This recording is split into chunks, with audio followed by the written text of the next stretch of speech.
لا حول ولا قوة إلا بالله العلي العظيم. بسم الله الرحمن الرحيم. الحمد لله رب العالمين، والصلاة والسلام على سيد المرسلين أبي القاسم محمد وآله الطيبين الطاهرين المعصومين المظلومين الذين أذهب الله عنهم الرجس وطهرهم تطهيرا.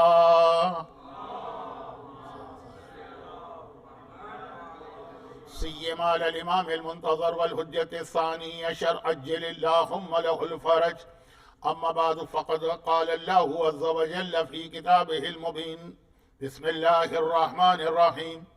ومن الناس من يشري نفسه ابتغاء مرضات الله وقال: يا أيها الناس إنا خلقناكم من ذكر وأنثى وجعلناكم شعوبا وقبائل لتعارفوا إن أكرمكم عند الله أتقاكم. وقال: الأعراب أشد كفرا ونفاقا. صلوات.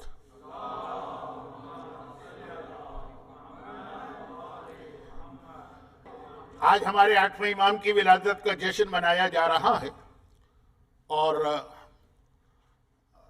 تھوڑا سا میرا ایک طریقہ کار ہے کہ جس امام معصوم کی ولادت یا شہادت کا بیان ہو، خاص طور پر پنجتن کے بعد، تو تھوڑا بہت ان کا تاریخی تذکرہ بھی میں کر دیا کرتا ہوں کہ جس وقت ہم 12 اماموں کے حالات پہ نظر ڈالتے ہیں، 14 معصوم میں نے نہیں کہا، 12 امام، تو ہمارے 8ویں امام کے حالات میں بہت زیادہ ہم کو سملیرٹی نظر آتی ہے مولا علی سے۔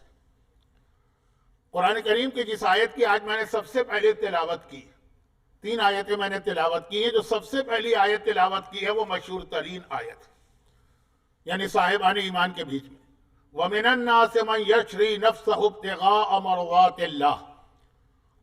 اور انسانوں میں ایک ایسا بھی انسان ہے جو اپنے نفس کو بیچ دیتا ہے اور اللہ کی رضا کو خرید لیتا۔ اب مرضی الہی اس کے پاس ہے، وہ جس سے راضی ہے تو سمجھیے اللہ اس سے راضی ہے، وہ جس سے ناراض ہے سمجھیے اللہ اس سے ناراض۔ مجلسوں میں شرکت کرنے والے ہر مومن کو پتا ہے کہ یہ آیت شب ہجرت اس وقت نازل ہوئی جب بستر رسول پہ مولا کائنات نے ساری رات وہ نیند لی کہ خود علی کہتے ہیں کہ زندگی میں مجھے ایسی نیند نہ اس سے پہلے کبھی آئی نہ اس کے بعد کبھی آئی تھی۔ وہ والی نیند اللہ کے یہاں، اب ہمارے یہاں میں نے لفظ نیند استعمال کیا ہے، ہمارے یہاں ممبر پہ اس کے لیے وہ لفظ استعمال کیا جاتا ہے جس سے بات اور واضح ہوتی۔ اس طرح سے علی سوئے کہ یہ سونا، اب یہ سونا نیند کے معنوں میں بھی ہے، سونا گولڈ کے معنوں میں بھی ہے، سونا آج کل گولڈ بہت مہنگا ہو رہا، یہ سونا اتنا قیمتی سونا بن گیا کہ اس کے بدلے میں نگاہ پروردگار میں صرف اور صرف اپنی رضا میچ کر رہی تھی، اللہ نے یہ رضا دے دی۔ اب یہ رضا جو علی کو ملی، اس کی وجہ سے علی کا لقب بنا مرتضی۔ مرتضی کے معنی ہے جسے اللہ کی رضا ملے، یہ لفظ نکلا ہی رضا سے۔ اور آج ہم جس امام معصوم کی ولادت کا جشن منا رہے ہیں اس کا لقب بھی ہے رضا۔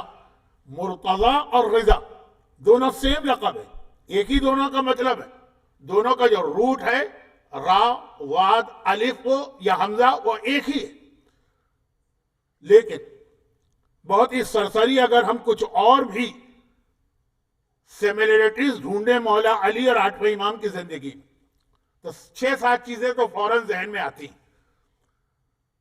ابھی جو میں نے بات کہی ہے اس سے بھی پہلے والی بات یہ ہے کہ نام، یہ نام علی جو خود اللہ کا اپنا نام ہے، اور جو کائنات میں اس طرح سے عطا ہوا ہے کہ روایت یہ ہے کہ جب خانہ کعبہ میں میرے مولا کی ولادت ہوئی تو وہاں پہ فاطمہ بنت اسد نے غیبی آواز سنی جس میں یہ کہا گیا کہ اس کا نام علی رکھو جو میں نے اپنے نام اعلیٰ سے ڈیرائیو کیا۔ اب یہ ساری روایتیں آپ 13 رجب کو سنتی ہیں، تو یہ نام پروردگار کے نام سے نکلا ہے، اور شب ولادت کے دن خانہ کعبہ میں فاطمہ بنت اسد علی کی ماں کو غیبی آواز نے یہ نام دیا۔ اور یہی جملہ آپ کو ملتا ہے کہ نہیں ملتا ہے؟ جب